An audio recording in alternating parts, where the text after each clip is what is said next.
جزاک اللہ۔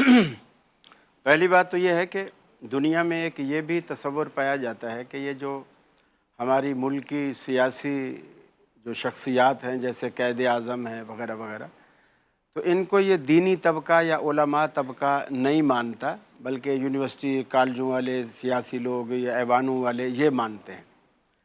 جب پاکستان 1947 میں ریاست آزاد ہوئی، الحمدللہ اللہ نے ہمیں ایک الگ خداداد مملکت عطا کی، تو قائد اعظم علیہ الرحمہ سے پوچھا گیا کہ آپ کا تو ابھی نظام ہی نہیں بنا ہے، کوئی دستور ہی نہیں، کوئی اسمبلی نہیں، کچھ بھی نہیں، تو آپ ملک کیسے چلاؤ گے؟ انہوں نے کہا ہمیں پریشانی کی ضرورت نہیں، ہمارا نظام تو 1400 سال پہلے سے بنا ہوا ہے، سبحان اللہ سبحان اللہ، بہت اچھا۔ اور آج علماء یہاں بیٹھ کر بھی اور اس سے پہلے بھی جمعہ کے خطبات میں بھی ہمارا یہی مطالبہ رہتا ہے کہ یہ ایک ہی نظام اور ایک ہی حاکمیت ہے جو اللہ کی حاکمیت ہے، اسے اگر تسلیم کر لیا جائے، چونکہ اللہ کی زمین پر اللہ کی حاکمیت اللہ کے بندوں پر ہو اور اللہ کے بندوں کے لیے ہو، تو اس میں فلاح ہی فلاح ہے، خیر ہی خیر ہے، خیر کے سوا کچھ نہیں ہے۔ اللہ تعالیٰ نے یہود و نصارہ کو، جن کو ہم مسلم بھی نہیں مانتے، غیر مسلم اہل کتاب کہتے ہیں، اللہ نے ان سے کہا قُلْ يَا أَهْلَ الْكِتَابِ لَسْتُمْ عَلَىٰ شَيْءٍ حَتَّىٰ تُقِيمُوا التَّوْرَاةَ وَالْإِنجِيلَ، اے اہل کتاب اس وقت تک تمہارا کوئی دین ایمان نہیں، تم سمجھو کسی نظام پر ہو ہی نہیں جب تک تم تورات کو یا انجیل کو نافذ نہیں کر لیتے۔ تو جب تورات انجیل جو اب ویسے بھی منسوخ ہو چکی ہیں، تو قرآن مجید تو ایسی حیثیت رکھتا ہے، ایسا مقام رکھتا ہے کہ سابقہ تمام کتابوں کا ناسخ ہے، اور ہمارے پیغمبر جناب محمد الرسول اللہ صلی اللہ علیہ وسلم ایسے پیغمبر ہیں جو سابقہ تمام نبوتوں کے ناسخ ہیں۔ آپ کے آنے کے بعد پھر آپ ہی کی نبوت آگے قیامت تک جائے گی، اور اللہ تعالیٰ نے یہ ایک ایسا نظام بنایا شریعت کا، ایک مرکزی نقطہ ہے مرکزی دین کا جو تمام انبیاء میں مشترک رہا، اور وہ ہے توحید کا نقطہ۔ آدم علیہ السلام سے لے کر محمد الرسول اللہ صلی اللہ علیہ وسلم تک اس کو نہیں بدلا گیا، نہیں چھیڑا گیا۔ جو دوسرا سرا ہے، اس کو آپ یوں سمجھ لیجیے جیسے پرکار ہے، پرکار کا ایک سرا سوئی والا ہوتا ہے جس کو ہم کاغذ پہ پیوست کر دیتے ہیں، پھر دائرہ چاہے چھوٹا بنائیں بڑا بنائیں وہ وہیں رہتا ہے، البتہ پینسل والا سرا جو ہے اس کو ہم کھینچتے رہتے ہیں، بڑا کرتے رہتے ہیں۔ گویا آدم علیہ السلام کے وقت سے لے کر اللہ نے وہ پرکار کے جو دائرے بنائے مختلف انبیاء کے ادوار میں، وہ دائرہ بڑھتا رہا، حتیٰ کہ جب ہمارے پیغمبر جناب محمد الرسول اللہ صلی اللہ علیہ وسلم کی باری آئی، اللہ تعالیٰ نے پرکار کو فل آخری حد تک چھوڑ دیا، کھلا کر دیا، اتنا بڑا دائرہ بنایا جو قیامت تک محیط ہے۔ اور وہ جو آدم علیہ السلام سے کتاب دین کا جو ابتدائیہ کہہ لیجئے، حرف آغاز کہہ لیجئے، حرف اول کہہ لیجئے، مقدمہ کہہ لیجئے، جو آدم علیہ السلام کے نام سے لکھا تھا، محمد رسول اللہ کے نام سے اس کتاب کا تکملہ، تتمہ یا اختتامیہ لکھ کر اس کتاب کو ہمیشہ کے لیے بند کر کے اس کے ٹائٹل پہ لکھ دیا الیوم اکملت لکم دینکم واتممت علیکم نعمتی ورضیت لکم الاسلام دینا۔ ہمارا یہ جو دین ہے یہ آیا ہی نفاذ کے لیے۔ ہم اصل میں اصطلاحیں خود غلط استعمال کرتے ہیں، جیسے مثال کے طور پر ہم کہتے ہیں یار تو نے نماز پڑھ لی، کہتے ہیں ہاں جی میں نے نماز پڑھ لی، حالانکہ قرآن نے کہیں بھی نماز پڑھنے کی اصطلاح استعمال نہیں کی، قائم کرنے کو قائم کرنے کی کہی۔ واہ واہ، یہی فرق ہے، صحابہ کرام نمازیں قائم کرنے والے تھے، ہم پڑھنے والے۔ سبحان اللہ، کبھی پڑھ لی، وقت سے بے وقت پڑھ لی، کوئی چھوٹ گئی، کوئی کسی بہانے سے لیٹ کر دی، کوئی کیا کر دی، لیکن صحابہ کرام کو جو اس کی حرص اور ہوس رہتی تھی، وہ سارا معاملہ ایسا تھا کہ وہ نمازیں قائم کرنے والے تھے۔ اب آپ دیکھیں کربلا میں بھی نمازیں پڑھی جا رہی ہیں، واہ واہ، زخمی ہیں، خون ہیں، تلواریں چل رہی ہیں، تیر چل رہی ہیں، حق، لیکن نماز نہیں بھولے ہیں۔ حق، ہمیں نیند بھلا دیتی ہے، لیکن ان کو تیر، تلوار، زخم، نیزے، وہ بھی نمازیں نہیں بھلا سکے۔ تو یہ تھے نماز قائم کرنے والے لوگ، اور یہی لوگ دین کو قائم کرنے والے ہیں۔ خوبصورت۔ تو دین قائم کرنے کا مقصد یہ ہے کہ دنیا کے اوپر حکم چلے، حکومت چلے تو صرف اللہ کی، بھائی خوبصورت، کیونکہ یہ دنیا اسی کی ہے، ٹھیک ہے، یہ کائنات اسی کی ہے، اللہ کی دھرتی پر ٹھیک ہے، اللہ کا نظام ہو، ٹھیک ہے، یہ اللہ رب العالمین کی طرف سے ہمارے مسلمان ہونے کا ایک اللہ کی تقاضا بھی دھرتی ہے. پہ اللہ کا نظام ہو. بہت خوبصورت علامہ صاحب، اس میں تو کسی کو اختلاف نہیں ہے، اللہ کی دھرتی پہ اللہ کا نظام ہو، سب اس سے اتفاق بھی کر جائیں. وہ نظام کیا ہو، دستور کیا ہو، وہ آئین کیا ہو، اس کو ذرا بیان فرمائیں. بسم اللہ الرحمن الرحیم. شکریہ کہ آپ نے مجھے موقع دیا کہ آپ کے چینل پہ آؤں اور آرائز پیش کروں. قاری صاحب نے بہت خوبصورت انداز میں بات کی ابتدا کی ہے. دیکھیں، اس بات کو واضح کر لیں کہ ان الدین عند اللہ الاسلام، زندگی گزارنے کا طریقہ اللہ سبحانہ وتعالیٰ کے پاس صرف اسلام ہے. بے شک. یا پھر وَمَن يَبْتَغِ غَيْرَ الْإِسْلَامِ دینا. دِينًا فَلَن يُقْبَلَ مِنْهُ نہیں، قبول ہی نہیں ہے وہ. وَهُوَ فِي الْآخِرَةِ مِنَ الْخَاسِرِينَ. اوہ، آخرت اور آخرت زندگی گزارنے کا طریقہ. اسی لیے ہم اسلام کو کبھی بھی ریلیجن نہیں کہتے ہیں، اسلام کو دین کہتے ہیں. جو اسلام کو ریلیجن کہتے ہیں، میں ان سے درخواست کرتا ہوں اصلاح کر رہے ہیں. ریلیجن کچھ عقائد اور کچھ اچھے کاموں کے مجموعے کو کہتے ہیں. آپ انٹرنیٹ پہ بھی اس کی ڈیفینیشن چیک کر سکتے ہیں. لیکن دین وہ ہے جو آپ کو واش روم میں بھی جانے کے آداب بتاتا ہے، استنجا کے آداب بتاتا ہے، واپس مردے کے دفنانے کے آداب. یعنی دین وہ چیز ہے جس نے کسی بھی زاویے کو، شعبے کو خالی نہیں چھوڑا. تو جس دین نے کسی بھی شعبے کو خالی نہیں چھوڑا، وہ لوگوں کے امور کو منظم کرنے کے شعبے کو کیسے خالی چھوڑے گا؟ اس کے لیے ہم اس آیت سے استفادہ کرتے ہیں. بسم اللہ الرحمن الرحیم. اطیعوا اللہ و اطیعوا الرسول و اولی الامر منکم. اللہ کی اطاعت کرو، رسول کی اطاعت کرو، اور تم میں سے جن کو اولی الامر معین کیا گیا. ظاہر ہے اہل سنت حضرات کی اس میں تفسیر الگ ہے، وہ اپنی گفتگو کریں گے. ہمارے ہاں اولی الامر 12 امام ہیں، ان کے علاوہ اولی الامر نہیں.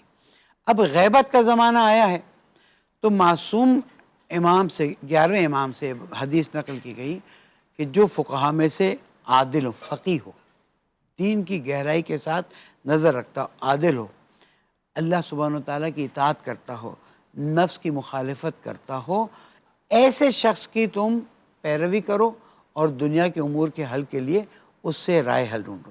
ہمارے ہاں نظام ولایت فقیہ غیبت کے زمانے میں نافذ کیا گیا، اور الحمدللہ اس وقت وہ نظام نافذ ہے جس میں بنیاد قرآن و سنت ہے.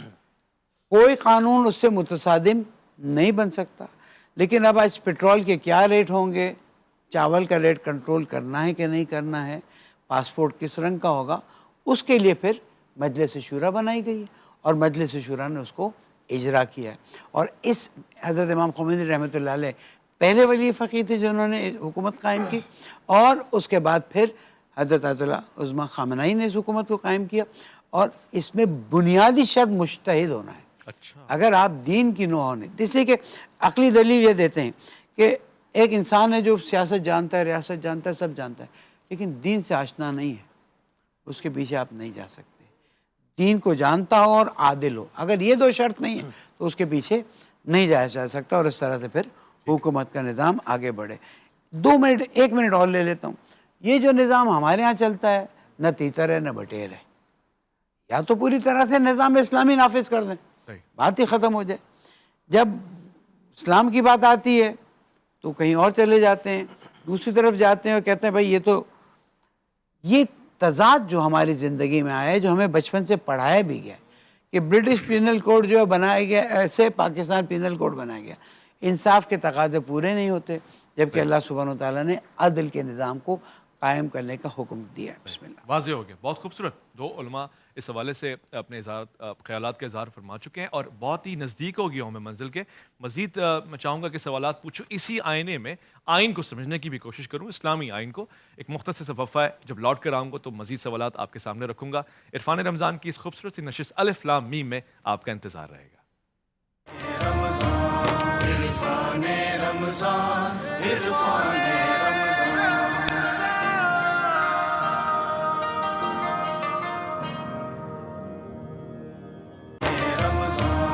عرفان رمضان، عرفان رمضان.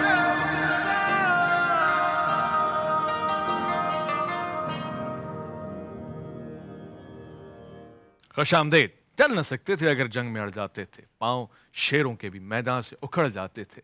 تو اس سے سرکش ہوا کوئی تو بگڑ جاتے تھے، تیغ کیا چیز ہے ہم توپ سے لڑ جاتے تھے. وہ انداز مسلمانی، وہ دنیا بھر میں اسلام کا پرچم لہرانا، وہ خشکی میں، بحر و بر میں، تر میں، صحرا میں، جنگل میں، سب جگہ جا کر لا الہ الا اللہ کی آواز بلند کرنا اور پھر اسلامی نظام حکومت کا نفاذ ممکن بنانا، آج اس میں کمی نظر آ رہی ہے۔ اور آج تو ہم یہ کہتے ہیں کہ جو ہے اس کو بھی بچا نہیں پا رہے ہیں۔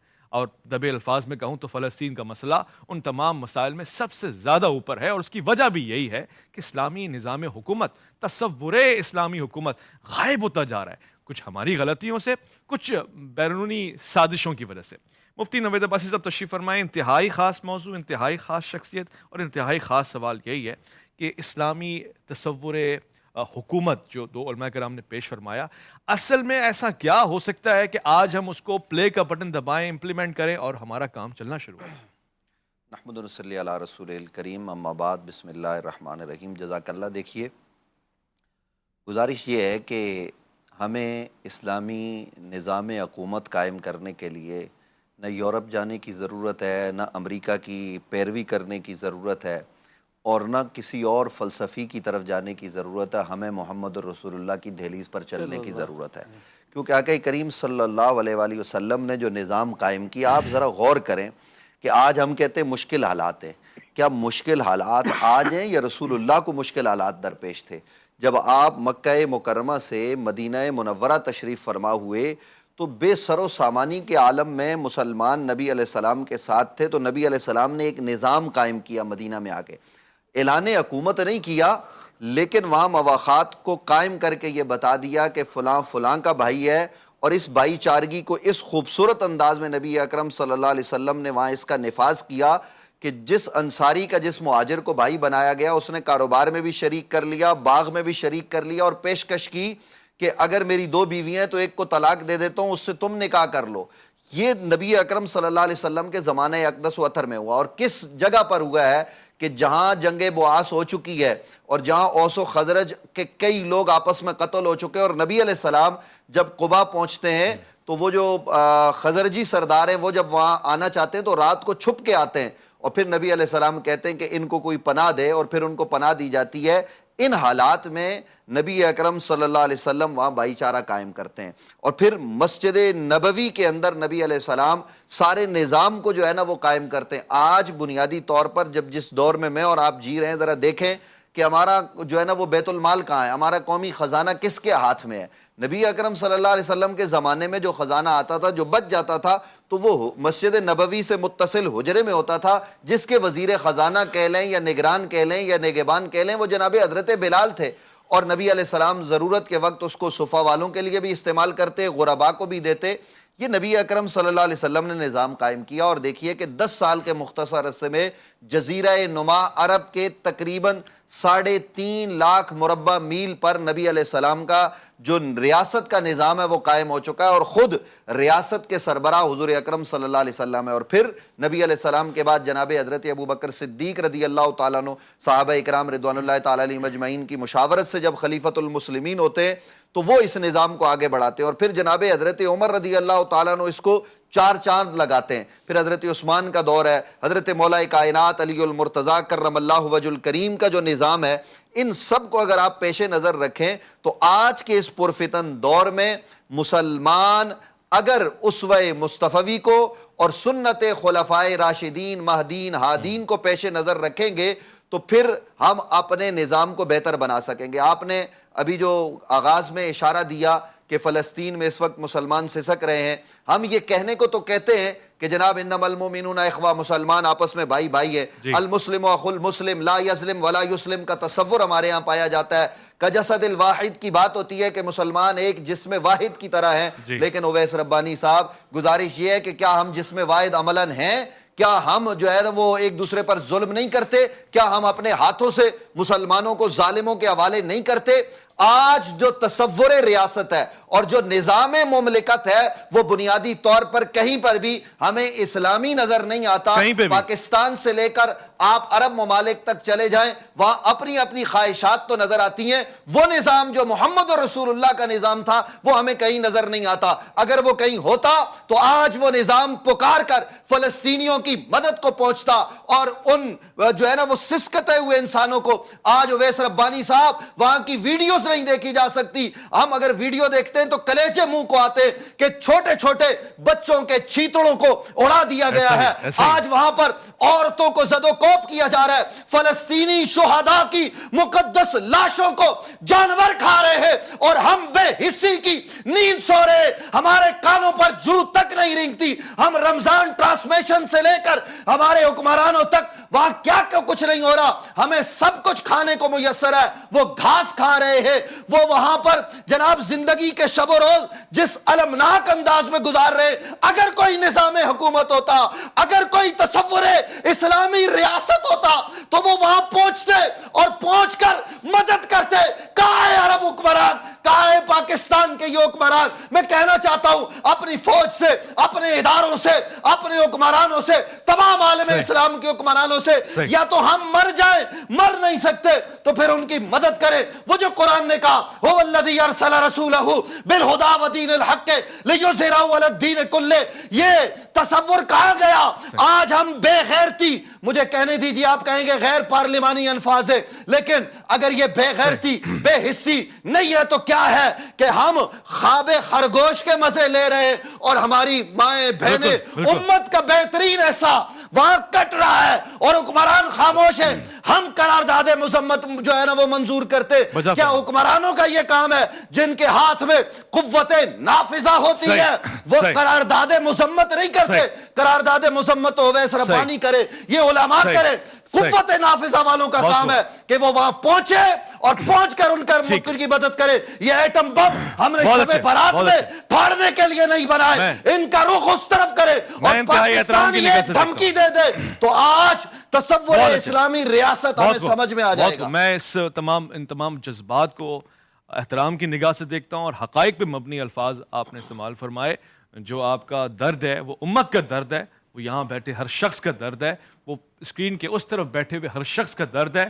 سوال یہ ہے کہ اقدامات کون اٹھائے, قدم کون بڑھائے, تصور آئین کیا ہو, نظام جد و جہد کیا ہو. اس پہ میں بات کرنا چاہتا ہوں. مفتی فضل زبان صاحب, علامہ صاحب کی گفتگو, مفتی صاحب کی گفتگو قابل رش بھی ہے, قابل ستائش بھی ہے, قابل غور بھی ہے, قابل فکر بھی ہے. اب سوال یہ پیدا ہوتا ہے کہ کاش کا 40 سے زائد اسلامی ممالک ہیں, ایک میں بھی نظام اسلامی نہیں ہے, اسلامی حکومت کا نظام نہیں ہے کہ کوئی ایک اٹھ کے کہے کہ جی میں ہوں سربراہ, ہمارے پاس اسلامی حکومت ہے. اسلام کہتا ہے خاموش نہیں بیٹھو ظلم کے خلاف. نحمدہ نصلی علی رسولہ الکریم. دیکھیے بنیادی طور پر جو دین اسلام ہے وہ تو اظہار اور غلبے کے لیے آیا ہے.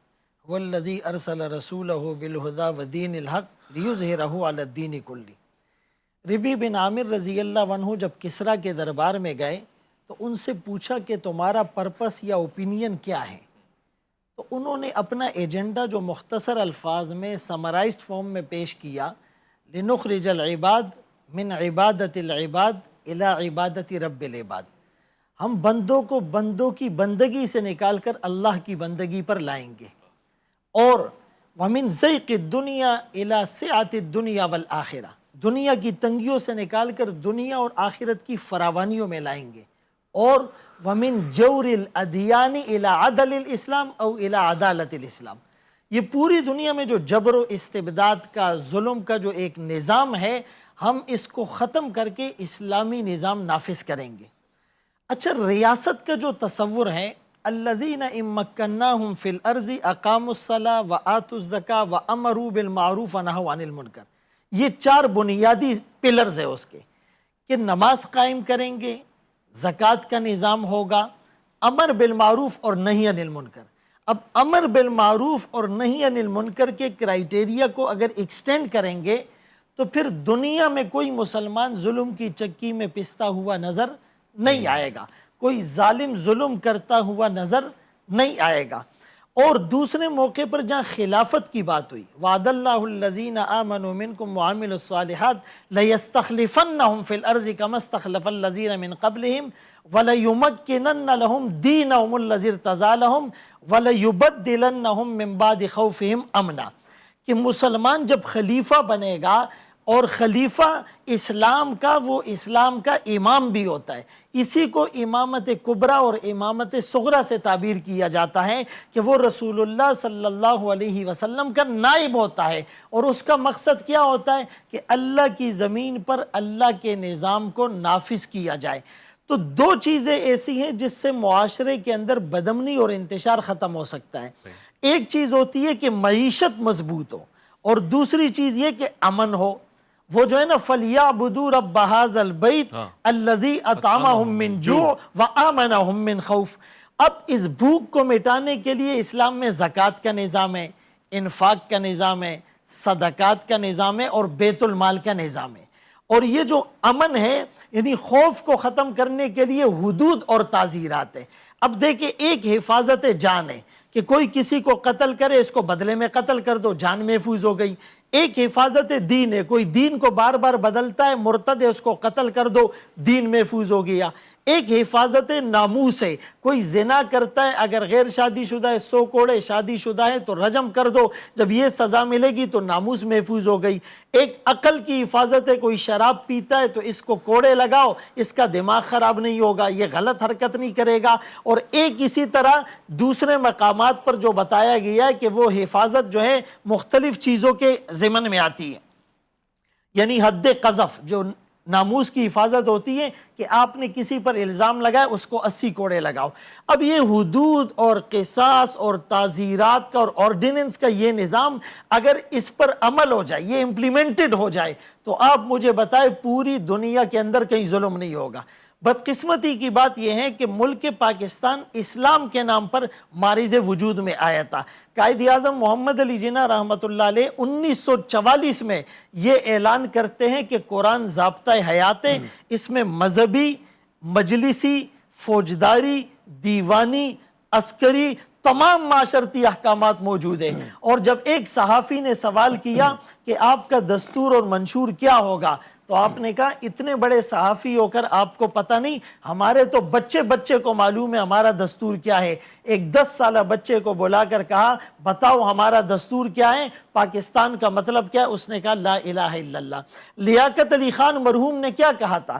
ہم یہ چاہتے ہیں کہ مسلمان کی زندگی کی تعمیر اسلامی روایات اور اسلامی اصولوں کے مطابق ہو، اور ہم دنیا کو عملاً واضح کرنا چاہتے ہیں کہ اسلام ہی نسخہ اکسیر ہے اور ساری بیماریوں کا حل ہے۔ جب اسٹیٹ بینک کا افتتاح ہو رہا تھا 1948 میں غالباً، اس وقت بانی پاکستان نے کیا کہا کہ مغرب کے نظام معیشت نے متعدد مسائل پیدا کیے جو جنگ عظیم کا موجب بنے تھے، میں اسلامی تعلیمات کے مطابق نظام معیشت کا متمنی ہوں۔ تو میں مفتی نوید عباسی صاحب کی اس بات کی تائید کرتا ہوں کہ اگر آج کوئی اسلامی حکومت موجود ہوتی تو روئے زمین پر اتنے بڑے مظالم نہیں ہوتے۔ وہ خلیفہ معتصم باللہ نے جب ایک عورت کی پکار پر کہا کہ شربت پینا حرام ہے، چارپائی پر لیٹنا حرام ہے، سر پر تیل لگانا حرام ہے، جب تک اس کی پکار پر اس کی مدد کو نہیں پہنچو۔ محمد بن قاسم حجاز سے دیبل تک کیوں آئے تھے؟ صلاح الدین ایوبی نے اپنی جان خطرے میں ڈال کر صلیبیوں کو شکست فاش کیوں دی تھی؟ طارق بن زیاد نے اندلس کے ساحل پر کشتیاں کیوں جلا ڈالی تھی؟ اور ایک صحابی نے بحر ظلمات میں اپنے گھوڑے دوڑا کر کیوں کہا تھا کہ اقبال کو مجبور ہو کر کہنا پڑا دشت و دشت دریا بھی نہ چھوڑے ہم نے، بحر ظلمات میں دوڑا دیے گھوڑے ہم نے۔ تو جب پرچم لے کر نکلے ہیں یہ خاک نشی مقتل مقتل، اس روز سے لے کر آج تلک جلات پہ ہیبت طاری ہے، زخموں سے بدن گلزار سہی پر ان کے شکستہ تیر تو گن، خود ترکش والے کہہ دیں گے یہ بازی کس نے ہاری ہے۔ فلسطینی مسلمانوں، ہم شرمندہ ہیں، ہم خون کے آنسو رو رہے ہیں، ہم صرف باتوں کی حد تک کر رہے ہیں۔ آپ مجھے بتائیں کہ مسلمانوں نے فیس بک اور یوٹیوب اور واٹس ایپ اور انسٹا اور ٹویٹر اور ویب سائٹ کا اور پروٹیسٹ ریکوسٹ کرانے کا اور مراسلے بھیجنے کا کام نہیں کیا تھا، ان کی تلواروں کی چمک نے دنیا کفر پر اسلام کی داغ بٹھا دی۔ بالکل بجا فرمایا۔ فرمایا آپ نے, شان آنکھوں میں نہ جچتی تھی جہاں داروں کی, کلمہ پڑھتے تھے ہم سائے میں تلواروں کی. آج ہم اے سی میں بیٹھ کے بھی فلسطینیوں کے لیے دعا کرنے کے لیے تیار نہیں ہے, رضامند نہیں ہے اور آگے قدم اٹھانے کو تیار نہیں. تو شاید آج میں اس ٹاپک کو جسٹیفائی کر رہا ہوں کہ اسلامی نظام حکومت کی ضرورت ہے, اسلامی تصور حکومت کا پرچار کرنے کی ضرورت ہے. لوٹ کر آئیں گے, مزید سوال جواب کریں گے. الف لام میم میں آپ کا انتظار رہے گا. عرفان رمضان عرفان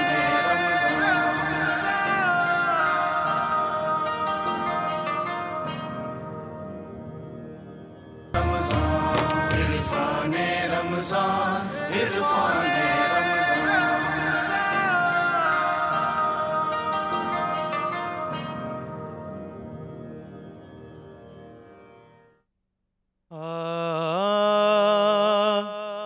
حشر میں جب ان کو سجدے سے اٹھایا جائے گا, ہم گناہ گاروں کی بگڑی کو بنایا جائے گا, ہم گناہ گاروں کی بگڑی کو بنایا جائے گا. اور کچھ تو ان کی جنبشیں لب سے رہا ہو جائیں گے, کچھ تو ان کی جنبشیں لب سے رہا ہو جائیں گے, اور کچھ گناہ گاروں کو کملی میں چھپایا جائے گا, کچھ گناہ گاروں کو کملی میں چھپایا جائے گا. اور جب سواری سیدہ زہرا کی آئی حشر میں, جب سواری سیدہ زہرا کی آئی حشر میں, حکم دے کر سب کی نظروں کو جھکایا جائے گا, حکم دے کر سب کی نظروں کو جھکایا جائے گا. اور مقطع کہ حشر کی غایت ہے نازش, اور کیا اس کے سوا, اور کیا اس کے سوا کہ مرتبہ سرکار کا سب کو دکھایا جائے گا. حشر میں جب ان کو سجدے سے اٹھایا جائے گا, ہم گناہ گاروں کی بگڑی کو بنایا جائے گا. یہ جس سمت ذہن نے اشارہ دیا ہے یہ درد امت ہے رسالت مآب صلی اللہ علیہ وآلہ وسلم کے منور اور معطر سینے میں, کہ حشر کے وقت بھی امت ہی کہنے والا ایک ہی فرد ہے. میں اس کو مثال بنا کے کہوں کہ اس وقت بھی امت یاد آ رہی ہوگی آج فلسطین والی امت سرکار کو کتنا تکلیف دیتی ہوگی, اور امت کو دیکھتے ہوئے, امت کے درد کو دیکھتے ہوئے میں کیا منہ دکھاؤں گا سرکار کو کہ اس آقا کو کہ جس کو محشر میں بھی امت نہیں بھولی ہے, آج فلسطین میں امت کیسے بھول سکتی ہے, اور مجھ امتی کو آقا کی وہ امت کیسے نظر نہیں آ رہی. ایک مختصر سا وقفہ لیں گے, لوٹ کر آئیں گے, مزید سوال جواب کریں گے. الف لام میم میں آپ کا انتظار رہے گا.